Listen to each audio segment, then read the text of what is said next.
IBR heroes के 25वें संस्करण में आपका स्वागत है।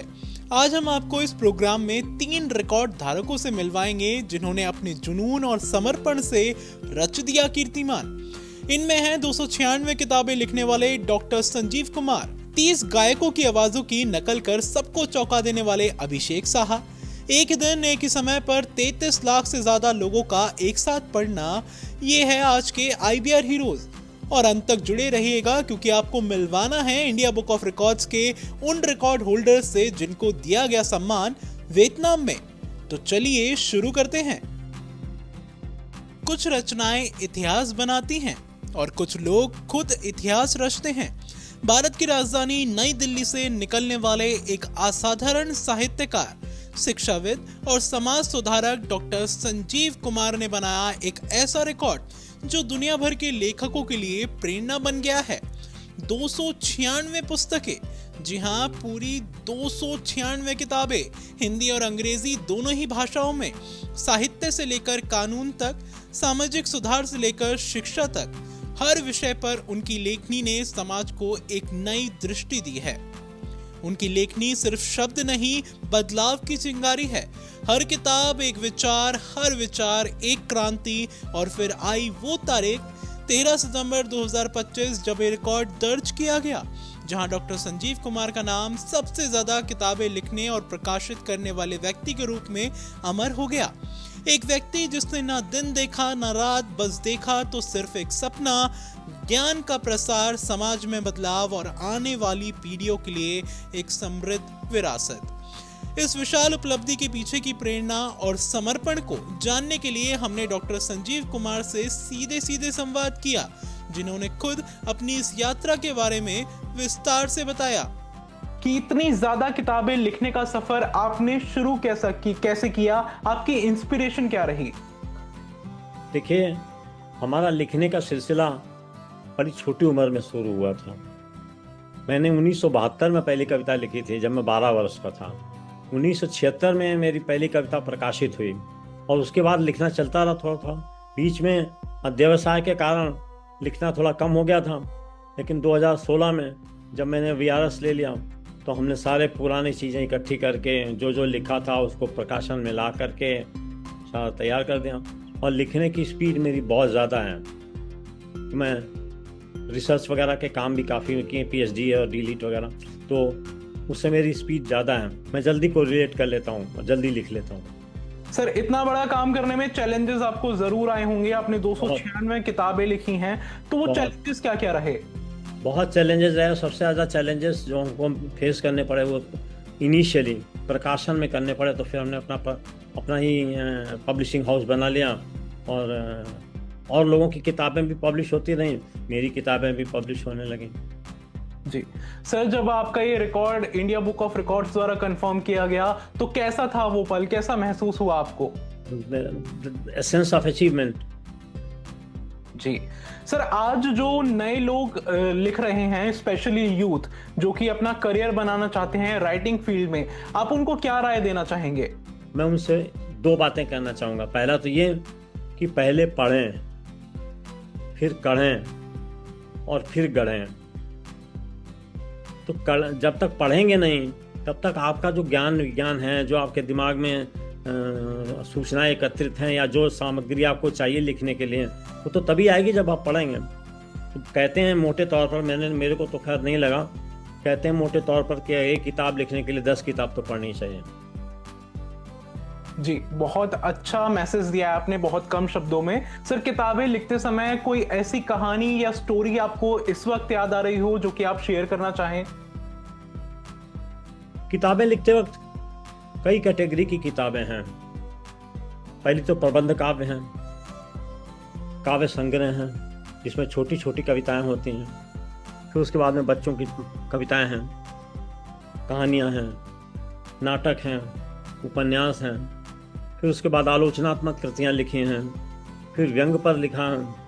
ऐसी कई विधाएं हैं जिनके ऊपर हमने काम किया है। लेकिन हाँ, अगर ऐसे पूछा जाए कि सबसे ज़्यादा चैलेंजिंग कौन सा लगा या सबसे ज़्यादा अच्छा कौन सा लगा, तो मैं ये कहूँगा व्यंग पर मैंने जो 8 किताबें लिखी हैं, व्यंग पे वैक्यूम है, एक तरीके से शून्यता है, वहाँ पर सैद्धांतिक किताबों की कमी है, तो मैंने सैद्धांतिक पक्ष के विषय उठा करके व्यंग्य में 8 किताबें लिखी, और वो 8 किताबें लिखते समय काफ़ी अच्छा अनुभव रहा, काफ़ी मेहनत भी करनी पड़ी और अच्छा लगा। डॉक्टर संजीव जी, अब आगे आपके क्या प्लान्स हैं? 296 किताबें आप ऑलरेडी लिख चुके हैं, अब कोई अपकमिंग प्रोजेक्ट्स हैं आपके? हाँ, अपकमिंग प्रोजेक्ट्स हैं। लेखनी तो चुप नहीं बैठेगी ना, वो तो लगाए रखेगी कहीं ना कहीं। मैं हिंदी साहित्य का 72 इतिहास लिख रहा हूँ। अभी बहुत से लोगों ने इतिहास लिखा, रामचंद्र शुक्ला जी से लेकर के और अब तक, लेकिन मैंने सोचा कुछ नए तरीके से लिखा जाए, तो हमने सबसे पहले बाल साहित्य का अभिनव इतिहास लिखा, फिर उसके बाद में हिंदी व्यंग्य साहित्य का इतिहास लिखा, फिर कविता साहित्य का इतिहास लिखा, फिर अब मैं 72 इतिहास लिख रहा हूँ, जो करीबन 2500 पेज की किताब है। बहुत ही बढ़िया सर। संजीव जी, आपसे अंत में जानना चाहेंगे, कैसा रहा आपका experience India book of records के साथ? बहुत अच्छा, आप लोग बहुत सुलझे हुए हैं और बिल्कुल क्लियर प्रोसीजर के साथ, क्लियर सिस्टम के साथ आप काम करते हैं। मुझे बहुत आनंद आया, कहीं ऑब्स्ट्रक्शन आया ही नहीं, everything flow very smoothly. Doctor Sanjeev Kumar केवल लेखक नहीं हैं, वो हैं विचारों के योद्धा, जिन्होंने साबित किया कि सीमाएं सिर्फ सोच की होती हैं, प्रयास की नहीं। उनकी लेखनी ये सीख देती है कि जब नियत साफ हो और उद्देश्य ऊंचा, तो फिर कोई भी लक्ष्य असंभव नहीं। कलम के इस सच्चे सिपाही को हमारा शत शत नमन। डॉक्टर संजीव कुमार एक नाम जो प्रेरणा है, क्योंकि शब्दों की ताकत सबसे बड़ी होती है। अक्षय कुमार जी फेमस डायलॉगটা রয়েছে, मैं जो बोलता हूँ वो मैं करता हूँ, और मैं जो नहीं बोलता हूँ वो मैं डेफिनेटली करता हूँ। कुछ आवाजें दिल को छू जाती हैं, तो कुछ आवाजें इतिहास बना जाती हैं, और फिर कुछ आवाजें कई आवाजों को जी लेती हैं। पश्चिम बंगाल के मालदा जिले से आने वाले अभिषेक साहा एक ऐसा नाम है जिनकी प्रतिभा ने एक अनोखा रिकॉर्ड बनाया। 31 दिसंबर 1987 को जन्मे अभिषेक का सपना सिर्फ गाना गाना नहीं था, उनका सपना था हर उस आवाज को जीना जिसे सुनकर हम सब बड़े हुए हैं। फिर आया एक ऐतिहासिक दिन, 2 जुलाई 2025। अभिषेक ने एक के बाद एक 30 मशहूर भारतीय गायकों की आवाज की नकल कर सबको चौंका दिया। खास बात यह है कि उन्होंने ये कारनामा किया सिर्फ 2 मिनट 48 सेकंड में। तो चलिए अब आपको मिलवाते हैं अभिषेक के परिवार से, जिन्होंने हमेशा उनका सपोर्ट किया, खासतौर पर उनकी बेटी राया से, जिनकी जानवरों की आवाज की नकल करने से अभिषेक को आइडिया आया ऐसा रिकॉर्ड बनाने का। साथ ही उनके पिताजी प्रदीप कुमार साहा, माताजी कल्याणी साहा से और पत्नी देवमित्रा चौधरी से। If I am doing mimicry, and if you'd like to know that who has inspired me, is none other than my little daughter Raya. She only inspired me. My son, today you made us proud by achieving the India record in mimicry. Your hard work, passion and dedication brought this honor. Remember, this is just the beginning. Keep dreaming bigger, my child. All the best, my son. Hi, I am Devmitra, his wife. I am so proud of him, not only for his talent of mimicking Singhu's voice, but also the way he is balancing his professional life. I want him to make our nation pride internationally. इसके साथ ही उनके दोस्त सहब Kundu, vocal groomer, former chairman at Malda District Primary School, Mr. Kundu, chairman Kis Nendu from Malda. Abhishek and I, we are childhood friends. He's like my brother. He has always been an all-rounder. He was our Yuvraj Singh. He was our Akshay Kumar. He truly is the pride of Malda. I wish Abhishek all the best for all his future projects. Hi, I am Jayjit, his vocal groomer. I found his voice unique and versatile. His talent of mimicry singer voice especially makes him extraordinary. His singing style is so different. Thank you. We the Malda people will be grateful to all the platforms যে আমাদের অভিষেক সাহা এত সুন্দরভাবে awarded হচ্ছে, it is the pride of our Malda people. Malda का रहने वाला है, waste Bengal. बहुत अच्छा मिनिकेट कर रहा है, देखने का लायक। I personally appreciate on behalf of our district. ऐसा आदमी बहुत चाहिए हम लोग को देश के लिए। सिंगिंग के साथ साथ मिमिक्री में कुमार सानू, सोनू निगम और सुदेश भोसले को इंस्पिरेशन मानने वाले अभिषेक से भी अब आपको रूबरू करवाते हैं और जानते हैं उनके इस रिकॉर्ड के बारे में उन्हीं से। अभिषेक, 30 सिंगर्स, दैट्स नॉट इजी। और कुछ ऐसे सिंगर्स के बारे में जरूर बताइए जिनकी आवाज निकालने में आपको थोड़ी मुश्किलें फेस करनी पड़ी। मैम, मुझे तो बहुत अच्छा लगता है किशोर कुमार जी, मोहम्मद रफी जी, सोनू निगम जी, कुमार सानू जी, उदित नारायण जी, सबका आवाज निकालने में मुझे बहुत ही मजा आता है। Ma'am, to be very honest, अगर मुझे प्रॉब्लम हुआ तो मैं बोलूंगा आर.डी. बर्मन सर के मीन्स गला करने में, वो खराशपन लाने में पहले बहुत ही प्रॉब्लम हुआ। और बाकी मीन्स और एक दो सिंगर्स के बारे में अगर बोलूँ तो नए जमाने के जो सिंगर्स है, जैसे अरिजीत सिंह, मीन्स कि उसका रेंज बहुत ही हाई है, तो उसको भी कॉपी करने में थोड़ा प्रॉब्लम हुआ। ओके, इतना प्रीशियस और फास्टेस्ट परफॉर्मेंस, इसको करने के लिए आपको कितनी मेहनत करनी पड़ी, कितना प्रैक्टिस किया आपने इसके लिए? Ma'am, practice in the sense कि मैं सुबह जब उठता था तो मैं ये क्या करता था, तो ऐसा कभी कोशिश नहीं किया था कि मुझे ये करके देखना है। Then one day I thought of it and I started doing it. फिर मैंने देखा कि हाँ, मैं विद इन 3 मिनट्स में लैंड कर रहा हूँ। So then I started doing it for 3 to 4 days at a stretch. फिर मुझे लगा कि नहीं, ये हो जाएगा। फिर फाइनली जब मैंने किया तो 2.48 सेकंड्स में जाकर मैंने लैंड हुआ। लेकिन पहले दिन जब मैंने किया था वो नियर अबाउट 3 मिनट्स था, तो वो 12 सेकंड का जो सफर था उसको तय करने में मुझे 4-5 प्रैक्टिस करना पड़ा। Like I'll be just giving you the name of the singers और आप प्लीज उनके बारे में छोटा 5 सेकंड्स का कुछ हमें सुनाइए। Okay ma'am, no problem ma'am. Okay, so let's start with Udit Narayan. ऐ अजनबी तू भी कभी आवाज दे कहीं से। किशोर कुमार जी। एक रोज मैं तड़प कर इस दिल को थाम लूंगा। मोहम्मद रफी जी। 100 साल पहले मुझे तुमसे प्यार था, जिया बेकरार था, आज भी है और कल भी रहेगा। हुनर तो अभिषेक में बखूबी दिख रहा है और इस हुनर को कई जगह सम्मान भी दिया जा चुका है, वो भले ही काल्की अवार्ड हो, बांग्लर गौरवो अवार्ड हो या फिर मीडिया में उनके द्वारा बनाए गए रिकॉर्ड की तारीफ। अभिषेक की यह प्रतिभा ना सिर्फ रिकॉर्ड बनी बल्कि एक प्रेरणा बन गई उन सभी के लिए जो अपनी आवाज से कुछ नया करना चाहते हैं। अभिषेक साहा एक नाम, एक आवाज जो कई आवाजों की गूंज बन गई। सपनों को सच करने की ताकत होती है किताबों में, और जब लाखों लोग एक साथ पढ़ने के लिए जुड़ते हैं तो एक नई ऊर्जा का संचार होता है। 3 सितंबर 2024 का दिन भारतीय शिक्षा इतिहास में सुनहरे अक्षरों में दर्ज हो गया। Room to read India trust New Delhi ने एक ऐसा रिकॉर्ड बनाया जो अपने आप में एक मिसाल है।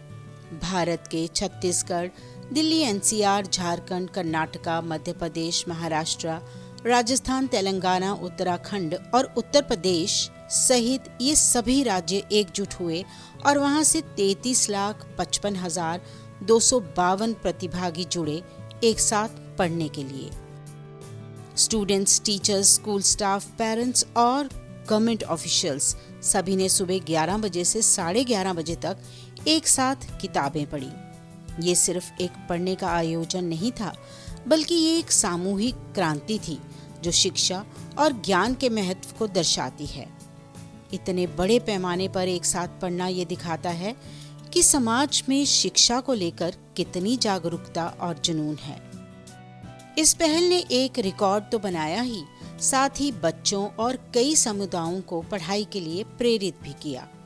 हर शब्द, हर पन्ना, हर कहानी ने भविष्य को और मजबूत किया। इतने बड़े पैमाने पर कैसे किया गया ये रीडाथॉन, आइए जानते हैं रूम टू रीड की कंट्री हेड पूर्णिमा गर्ग से।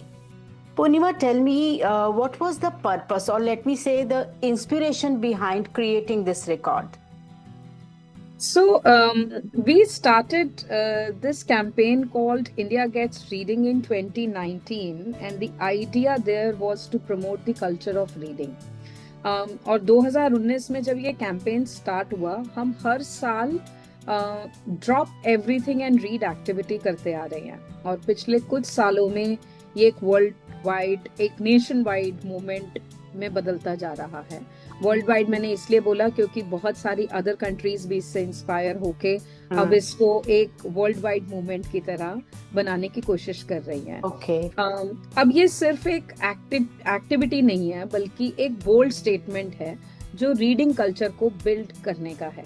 और room to read as an organisation 2003 से इंडिया में काम कर रहा है, और लार्जर फोकस जो हमारे काम का है वो एक Joy of reading and culture of reading build करने का है। तो रीडाथॉन शुरू में एक सिंबॉलिक एक्ट था, लेकिन अब ये एक रिकॉर्ड ब्रेकिंग इनिशिएटिव बन गया है जो अलग अलग स्टेट्स में लाखों लोगों को एक साथ लाता है, जहां गवर्नमेंट, एजुकेटर्स, पार्टनर्स के एक स्ट्रॉन्ग सपोर्ट के साथ हम लोग जो है इस रिकॉर्ड को बना पाते हैं। और जैसे कि आपने ऑलरेडी नंबर शेयर कर ही दिया है, बट मुझे बहुत अच्छे से याद है 2022 में जब हमने पहली बार रिकॉर्ड अटेम्प्ट किया था, तो हमने 1,70,000 रीडर्स हमारे साथ जुड़े थे इस एक्टिविटी में। और 2023 में हमने अपना रिकॉर्ड खुद ही तोड़ा था, जिसमें 6,70,000 रीडर्स तक हम पहुंचे थे। और पिछले साल स्टेट गवर्नमेंट्स के साथ की वजह से एक एक्सेलेंट कोलैबोरेशन हमने देखा, जिसके वजह से हम 33 लाख से ज्यादा रीडर्स को एक साथ लाके एक नए रीडाथॉन रिकॉर्ड बनाया गया है। और इस साल हम एक और कोशिश कर रहे हैं, एक स्टेप और ऊपर जाने की कोशिश कर रहे हैं कि जहां पर हम उस रिकॉर्ड को भी ब्रेक कर सकें। और स्टेट्स जैसे कि राजस्थान ने इसे अपना फ्लैगशिप एनुअल इवेंट बना लिया है। तो इससे हमें पता लगता है कि सरकार भी कैसे इस तरीके के इनिशिएटिव्स को, कम्युनिटी को जो यूनाइट करते हैं, उन्हें कैसे लार्ज स्केल तक लेके जाना चाहती है। इतना बड़ा नंबर पूर्णिमा, इतना बड़ा नंबर सच्ची में जो सबको हैरान कर दे। तो उसमें जो इसकी प्लानिंग और इसकी एग्जीक्यूशन आपने कैसे करी इतने मास लेवल पर? तो रीडाथॉन ऑर्गेनाइज करना बिल्कुल भी इजी टास्क नहीं है। ये मैं बहुत दिल से अपनी सारी टीम का, रूम टू रीड की जो हमारी फील्ड टीम है, उनका तहे दिल से शुक्रिया अदा करती हूँ उसके लिए, क्योंकि इसमें महीनों की प्रिपरेशन लगती है, जिसमें कि स्टेक होल्डर्स का, हमें कम्युनिटी का, सबका एक बाइन चाहिए होता है। शुरू में जब हमने स्टार्ट किया था तो गोल बहुत सिंपल था कि सबको रीड करना है। धीरे धीरे ये पॉपुलर हुआ और एक नेशन वाइड रीडिंग और लर्निंग का पावरफुल स्टेटमेंट बन गया।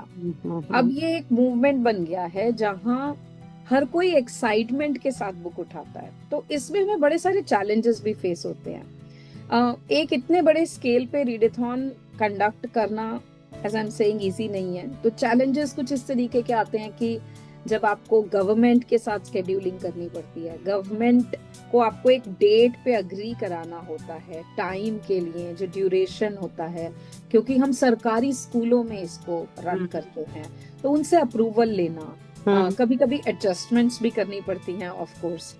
इस रिकॉर्ड ने एक संदेश दिया कि मकसद संख्या दिखाना नहीं था, बल्कि शिक्षा की रोशनी को हर कोने में फैलाना था। बस सभी के मिलकर प्रयास करने की जरूरत थी। वैसे भी जब सभी मिलकर पढ़ते हैं तो वो न केवल किताबों को समझते हैं, बल्कि एक दूसरे से जुड़ते हैं, सपनों को साझा करते हैं और एक बेहतर समाज का निर्माण करते हैं। Room to read India trust और देश भर के उन लाखों दिलों को सलाम जिन्होंने इतना बड़ा कीर्तिमान स्थापित किया, क्योंकि पढ़ना है तो साथ पढ़ो और साथ चलो। क्योंकि ज्ञान ही है भविष्य की सबसे बड़ी ताकत। Congratulations to the Grand Record Symbol of Excellence honoree from India, Mr. Manish Grover, founder of the HIMSS Hospital System. Please come to stage to receive the honor.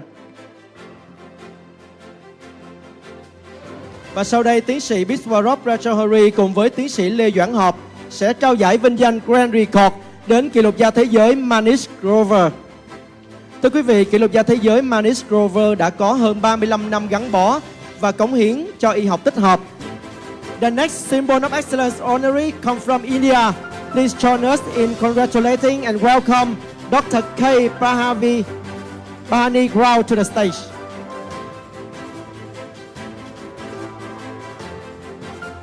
Và kính mời tiến sĩ Biswarop Rajahari và tiến sĩ Lê Doãn Hợp sẽ trao giải vinh danh Grand Records đến tiến sĩ Kapavarapu Pravani. The next symbol of excellence honoree come from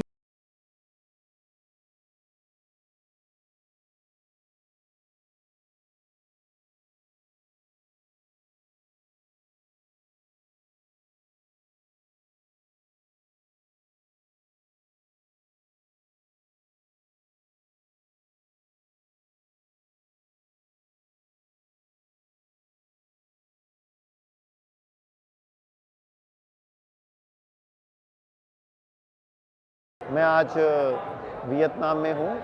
यहाँ पे Vietnam book of record और India book of record की तरफ से मुझे सम्मानित किया गया। मुझे बड़ी खुशी है क्योंकि मैंने जब हिम्स हॉस्पिटल की स्थापना की थी तो ये सोच के की थी कि कैसे मैं देश के आखिरी पायदान तक पहुँचे व्यक्ति की भी मदद कर पाऊँ और उसके जीवन में एक बदलाव दे पाऊँ।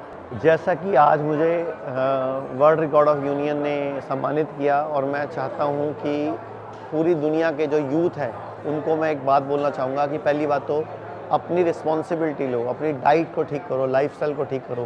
बीमार पड़ना ही नहीं है और अगर बीमार पड़ो तो फर्स्ट थॉट आयुर्वेद नेचुरोपैथी आना चाहिए।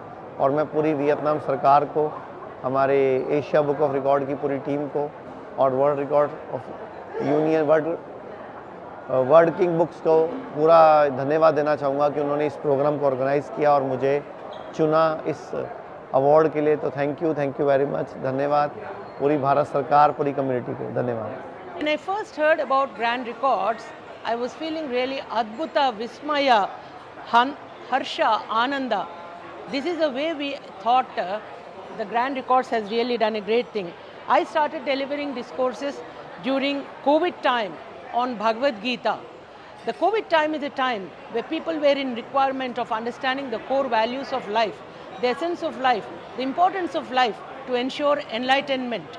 So that the spiritual gatherings were started by me and all the satsang members of my group and part of the Sanatan Dharmam Pravachanalu, the YouTube channel. Since I am working as a senior officer in government in India, definitely the time is a major challenge which I faced.